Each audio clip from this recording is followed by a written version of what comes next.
Hey everybody, you've got Andy and Caleb here, and we're at the SpaceX launch site here in Boca Chica, Texas. And so we figured we'd film a quick video for you just to kind of give you some information about what's going on here. As you can see, Caleb's very excited about all this. But behind us you can see Starship. That's one of the types of rockets that SpaceX has.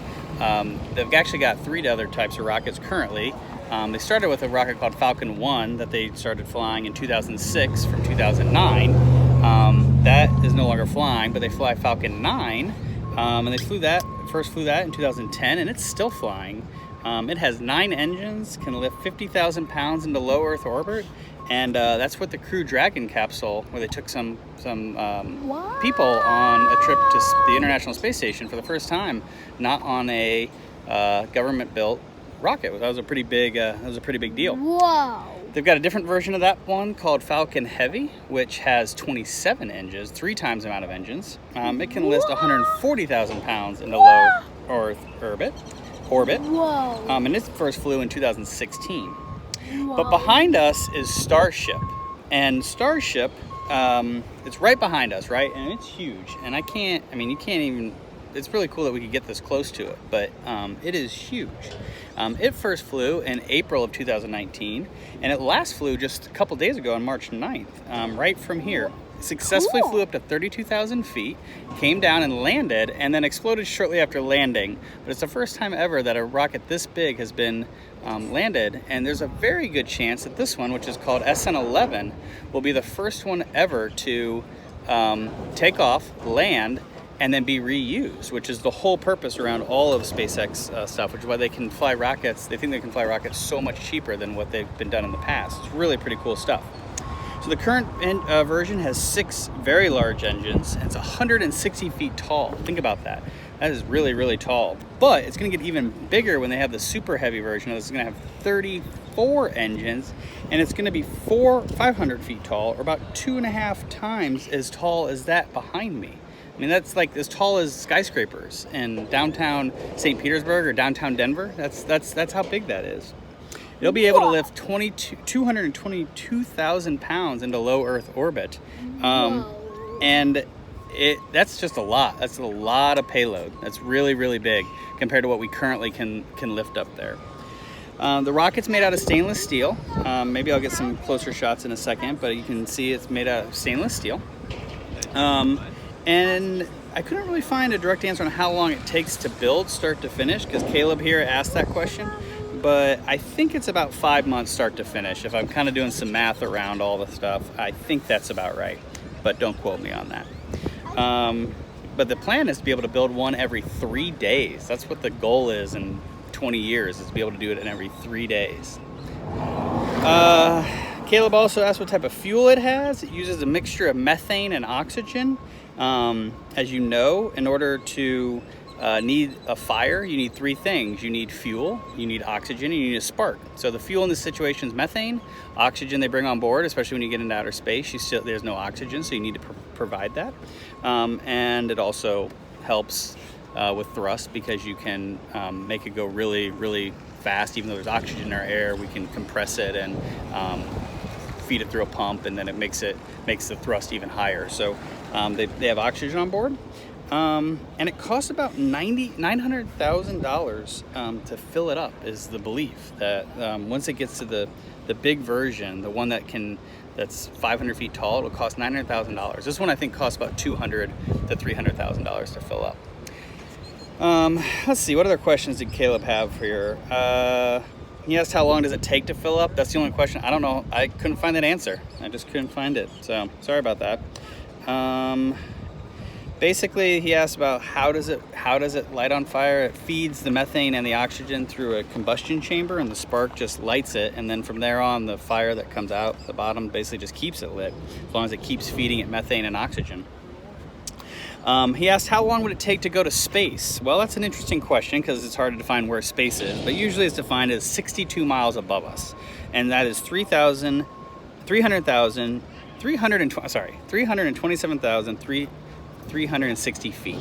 So it's about 10 times as high as when you fly on an airplane. So that's high, right? Well, that would only take 8 minutes and 30 seconds for that rocket back there to get to space, which is incredibly fast.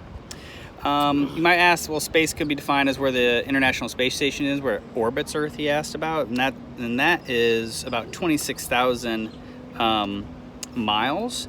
And so that takes, the circumference of their orbit is 26,000 miles. And that takes about every 90 minutes it would go around the Earth. So once it's in space, it takes the Earth 24 hours to go all the way around. It would take that rocket only 90 minutes to get all the way around around Earth. And that's pretty fast, isn't it? Yeah, really cool. Is.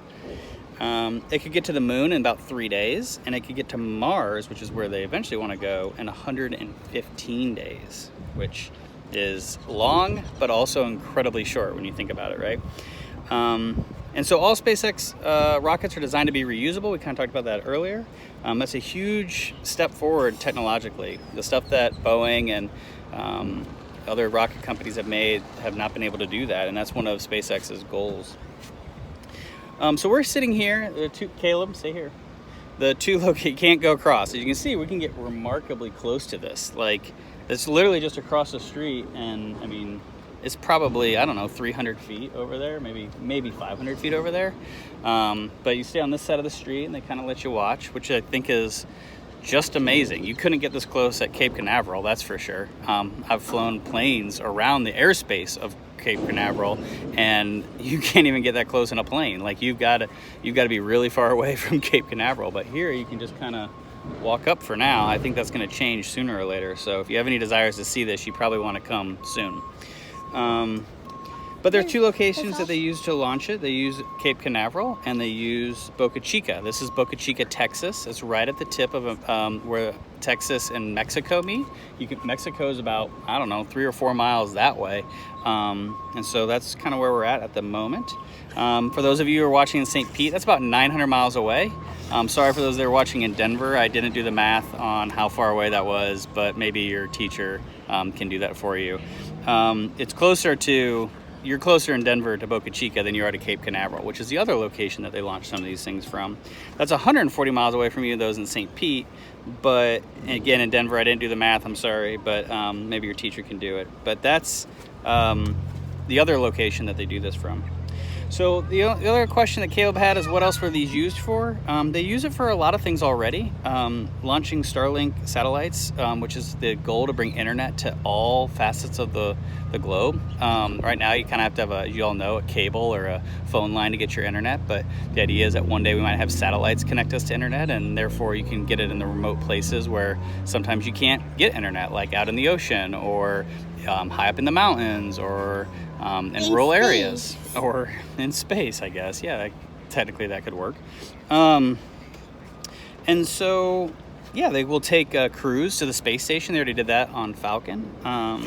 And then eventually they want to take them to the moon and to Mars. And the objective is to eventually be able to get to Mars and take people and take resources back from Mars and just do a whole bunch of stuff. So, one last thing I think that's really cool, especially for all you students. SpaceX's testing philosophy is that they refer to it as test, fly, fail, fix, and repeat. That's test, fly, fail, which we'll get to in a second, but fail, fix, and repeat. And I think that's a really important lesson for anybody out there. They've been able to build these rockets faster and better than anybody in history, and that's an amazing, amazing thing. But part of that's because they've had the ability to sort of say, we're gonna fail. And they're gonna fail at things in life, and it's always important just to keep trying and figuring it out and learn from it.